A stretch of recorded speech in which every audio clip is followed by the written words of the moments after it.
আমরা যেটা পাচ্ছি তোমার ইউনাইটেড নেশনস এর অফিসিয়াল ল্যাঙ্গুয়েজ 6। তাহলে কি পেলাম পয়েন্ট, আমাদের কোশ্চেন যেটা পেলাম, কোশ্চেনটা পেলাম তোমার হচ্ছে যে ওই রিসেন্টলি তোমার হচ্ছে যে India's permanent representative to the United Nations, এই পোস্ট থেকে অবসর গ্রহণ করলেন রুচিরা কাম্বোজ। পরবর্তী পর্যায়ে কে দায়িত্ব গ্রহণ করবেন? পি হরিস। ওকে। আচ্ছা, যেটা বললাম ইউনাইটেড নেশন যেটা তৈরি হচ্ছে 1945 এর 24 অক্টোবর। এই 24 অক্টোবরকে আমরা সেলিব্রেট করছি ইউনাইটেড নেশন ডে হিসাবে। ঠিক আছে। আর একটা বিষয়, এর হেডকোয়ার্টারের সঙ্গে কোশ্চেন দিলে হেডকোয়ার্টার হচ্ছে নিউ ইয়র্কই হেডকোয়ার্টার। আর একটা পয়েন্ট যেটা বললাম তোমাদের যে অফিসিয়াল ল্যাঙ্গুয়েজ 6টা: আরবিক, চাইনিজ চাইনিজ তোমার ইংলিশ, ফ্রেঞ্চ, রাশিয়ান এবং স্প্যানিশ। এই কটা আছে। আচ্ছা, এইবার যেটা পয়েন্টটা মনে রাখবে, ইউনাইটেড নেশনের মেম্বার কতগুলো আছে? আমরা অনেকেই জানি ইউনাইটেড নেশন মেম্বার হচ্ছে 193 হচ্ছে মেম্বার, 193টা। হ্যাঁ, তাই তো, 193 মেম্বার স্টেটস। আর হচ্ছে হাউ মেনি স্টেটস, কোশ্চেন হচ্ছে হাউ মেনি স্টেটস বা members of United Nations, answer is 193। আর how many states are observer states of United Nations right now. যদি বলা হয় কতগুলো অবজারভার স্টেট আছে, দুটো অবজারভার স্টেট আছে। অবজারভার মানে 193টা মেম্বার কান্ট্রি আছে, সঙ্গে দুটো হচ্ছে অবজারভার স্টেটস তোমার আছে। ওকে। মানে ইউনাইটেড নেশন জেনারেল অ্যাসেম্বলি কি করছে তোমার, তোমার হচ্ছে যে অনেক সময় কি করে তোমার যারা মেম্বার নয়, কিন্তু কিছু তোমার হচ্ছে কান্ট্রি কি করে তোমার একটা ওই তোমার মানে একটা ইয়ে করে, একটা অবজারভার স্টেট হিসেবে তোমার হচ্ছে যে এন্ট্রি দেয়। এবং পরবর্তী পর্যায়ে কি হয়, পরবর্তী পর্যায়ে দেখা যাচ্ছে তোমার তাই কি হয়, আস্তে আস্তে সে তোমার মেম্বার হিসেবে অংশগ্রহণ করতে পারে বা মেম্বার হিসেবে পরবর্তী পর্যায়ে অংশগ্রহণ করিয়ে নেয় কিন্তু বিভিন্ন মানে প্রক্রিয়ার মাধ্যমে। হ্যাঁ, এক্স্যাক্টলি। স্টেটস অফ প্যালেস্টাইন এবং হচ্ছে Vatican city. States of Palestine, আমি তাই বলতে যাচ্ছিলাম যে মৌমিতা, দুটো স্টেট কারা আছে? একটা হচ্ছে এই, ওটা তোমার হচ্ছে যে ইয়ে স্টেট অফ প্যালেস্টাইন। আর একটা হচ্ছে হলিসি। হলিসি। আর একটা হচ্ছে স্টেট অফ প্যালেস্টাইন।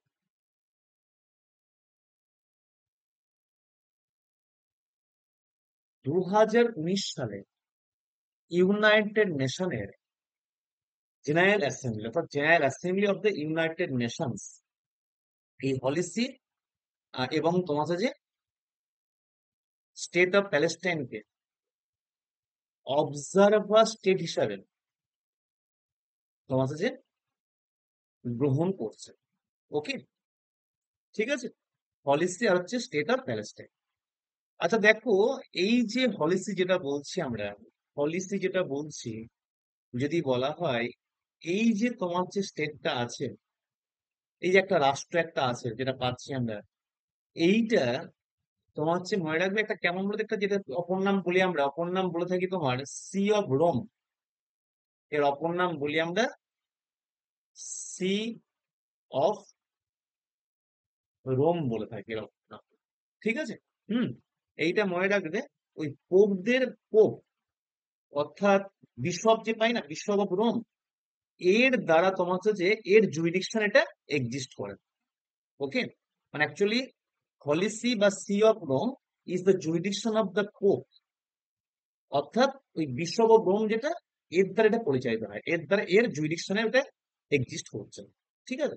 আচ্ছা, তাহলে মনে রাখবে দেখে 2019 সালে ইউনাইটেড নেশনের জেনারেল অ্যাসেম্বলি কি করছে, general assembly of United nation এই দুই কান্ট্রিজ কে কি করছে তোমার, এই দুই কান্ট্রিজ কে তাদের মেম্বার নয়, নন মেম্বার অবজার্ভার কান্ট্রি হিসেবে স্বীকৃতি প্রদান করছে বা গ্রহণ করছে। ওকে। তাহলে এটা মনে রাখবে, UN observer state are two right now, one is Holy See another is state of Palestine. Hmm. আচ্ছা, নেক্সট পয়েন্ট চলে আসে। নেক্সট পয়েন্ট, যে পয়েন্ট আমরা আরেকটা পয়েন্ট বলবো, যেটা অনেক সময় পরীক্ষায় কোশ্চেন দিয়ে দেয়, ইউনাইটেড নেশন যেটা পাচ্ছি আমরা, এই ইউনাইটেড নেশনের তোমার জেনারেল সেক্রেটারি কারেন্ট কে আছে? এটা অনেক সময় কোশ্চেন কিন্তু পরীক্ষায় দিয়ে দেয়, who is the current secretary of the United Nation? মানে secretary general, secretary, SC CRE TARI, secretary general of United nation,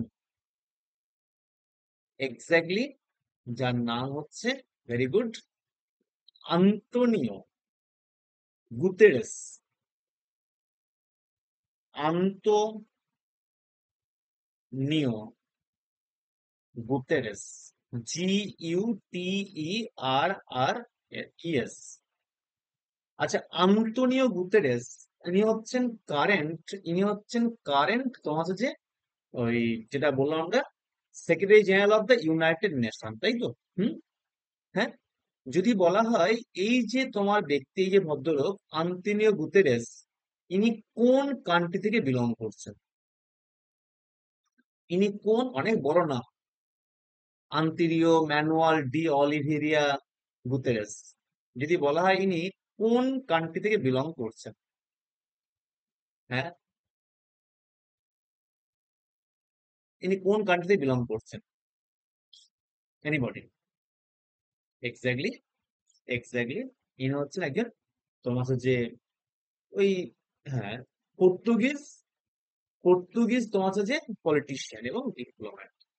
আচ্ছা, এই যে ভদ্রলোক, যেটা খুব ভাইটাল যে প্রসঙ্গটা, এই যে গুটারেস সেক্রেটারি জেনারেল হিসেবে কাজ করছেন, হ্যাঁ, মানে এখানে তোমার দায়িত্ব গ্রহণ করছেন, হ্যাঁ, যদি বলা হয় ইনি কততম secretary general of the United nation, এই কোশ্চেনটা, আর এর সঙ্গে আমরা দেখে রাখবো প্রথম, প্রথম তোমার হচ্ছে যে ইউনাইটেড নেশন, ইউনাইটেড নেশনের সেক্রেটারি জেনারেল কে ছিলেন, এটা হচ্ছে আমার প্রথম প্রশ্ন হচ্ছে তোমার, ইনি কতম?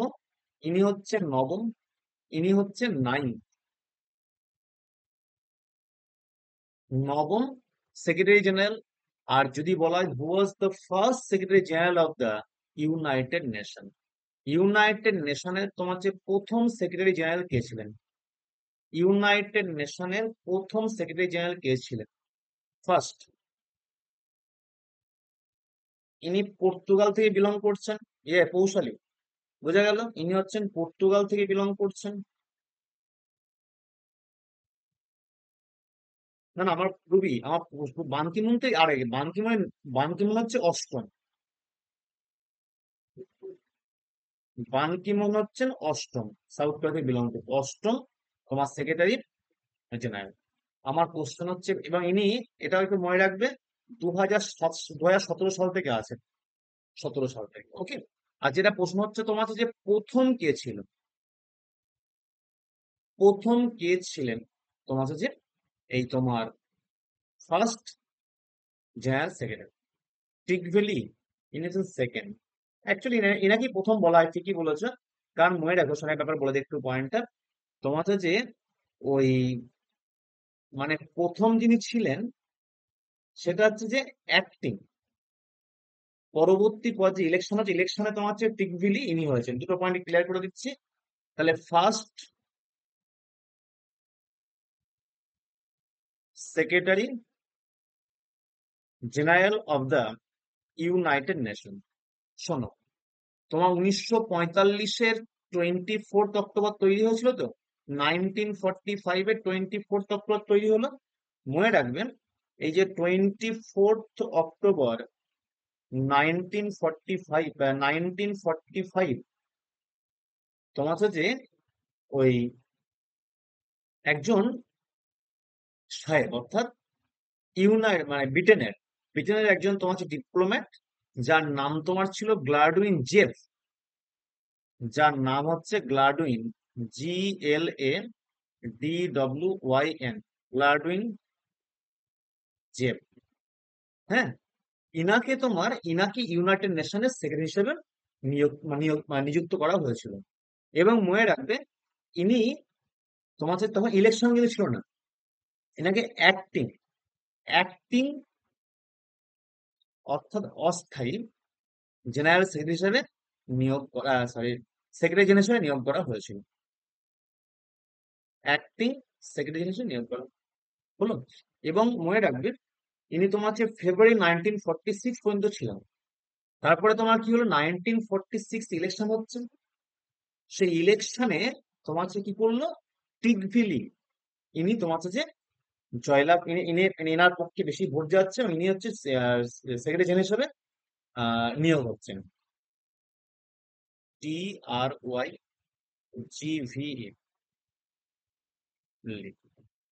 ইনি হচ্ছেন 1946 থেকে 52 পর্যন্ত ছিল, 52 রিজাইন দিয়েছিল। এইবার তোমার দেখতে অপশনে কি আছে। ইনি হচ্ছেন অ্যাক্টিং, আর ইনি হচ্ছেন তোমার হচ্ছে যে ওই ইলেকশন পর্যন্ত, মানে ইলেক্টেড, প্রথম ইলেক্টেড। ঠিক আছে, ইনি হচ্ছেন ইলেক্টেড, আর ইনি হচ্ছেন অ্যাক্টিং। মানে এটা সিলেকশন আর এটা হচ্ছে ইলেকশনের মতো। ঠিক আছে, হলো। এবং ইনি হচ্ছেন ইনি হচ্ছে ব্রিটেন থেকে, ইউকে থেকে। আর এই ট্রিকভিলি, ইনি হচ্ছেন তোমার নরওয়ে একজন ডিপ্লোম্যাট। এই এটা এটা প্রত্যেক ক্লিয়ার হয়েছে। তাই তোমার দেখবো অপশনে কি দিই, দুটো নাম মনে রাখবো। অপশনে কি দিচ্ছে সেই মোতাবেক আনসারটা করতে হবে। ঠিক আছে, অপশনে কি দিচ্ছে সেটাকে মনে রেখে আনসারটা করতে হবে। আর যেটা হচ্ছে তোমার হচ্ছে রুবি, ওই বান কি মুন ইনার পরবর্তী পর্যায়ে, তোমার ইনি ছিলেন অষ্টম, পরবর্তী পর্যায়ে secretary general of United nation হচ্ছেন তোমার এই আন্টোনিও গুতেরেস, গুটেরেস বা গুতেরেস, যেটা করবে। হাজরিভাই, এই পর্যন্ত বা এই প্রথম ইন্ডিয়া থেকে ইউনাইটেড নেশনের সেক্রেটারি জেনারেল হিসেবে কে নিয়োগ হয়েছিলেন?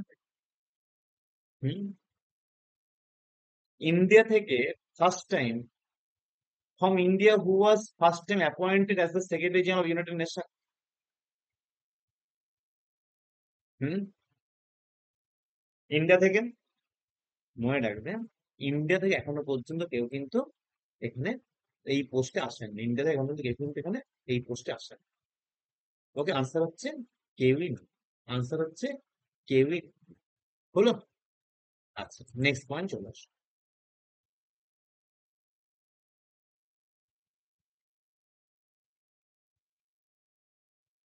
ওয়ার্ল্ড বাইসাইকেল ডে আমরা কোন দিন সেলিব্রেট করে থাকি? ওয়ার্ল্ড বাইসাইকেল ডে এটা জুনের 3rd, অর্থাৎ 3rd জুন আমরা সেলিব্রেট করি। তাই তো, আমরা বলতে সারা বিশ্বের বিভিন্ন কান্ট্রি কি করছে তোমার এই ওয়ার্ল্ড বাইসাইকেল ডে সেলিব্রেট করছে জুন মাসের 3 তারিখে। এই এর মধ্যে একটা কোশ্চেন আছে তো, এটা আচ্ছা, এটা আসছে, এটা দেখে নিই। 4 নম্বর কোশ্চেন আলোচনা করি, তার 3 নম্বরটা বাদ পড়ে গিয়েছে, 3 নম্বরটা বাদ পড়ে গিয়েছে। আচ্ছা শোনো, যে পয়েন্টটা বলছি আমরা, এই যে তোমার হচ্ছে যে ওয়ার্ল্ড বাইসাইকেল ডে এটা 3rd জুন এবছর সেলিব্রেট হলো। যদি বলা হয় ইউনাইটেড, কোশ্চেন্স গুলো মানে তোমার কোশ্চেন্স তো মানে আমি আগের দিন মানে মনে আছে, মানে কোনো সমস্যার কারণে আমি মানে ইয়ে করতে পারিনি, শুধু মার্ক, কোশ্চেনটা মার্ক করেছেন তাই না, মানে ব্যাখ্যাগুলো কিছু হয়নি আর কি। আচ্ছা, কি তাই না? আমার মনে হয় সেরকম কিছু ব্যাপার হয়েছিল হয়তো, নাকি? আচ্ছা, যদি বলা হয় ইউনাইটেড নেশন জেনারেল অ্যাসেম্বলি, এই যে 3rd জুন, যেটাকে আমরা সেলিব্রেট করছি ওয়ার্ল্ড বাইসাইকেল ডে হিসাবে, তো সেটা হচ্ছে কোন বছরে এটা গ্রহণ করেছিল? হুম? যদি বলা হয় ওয়ার্ল্ড বাইসাইকেল ডে এইটা সেলিব্রেট হয়েছিল, তোমার হচ্ছে সেলিব্রেট হলো কদিন আগে, 23 জুন। এই মৌমিতা, এইটা মনে হয় আগের দিনকে আমরা যেটা করেছি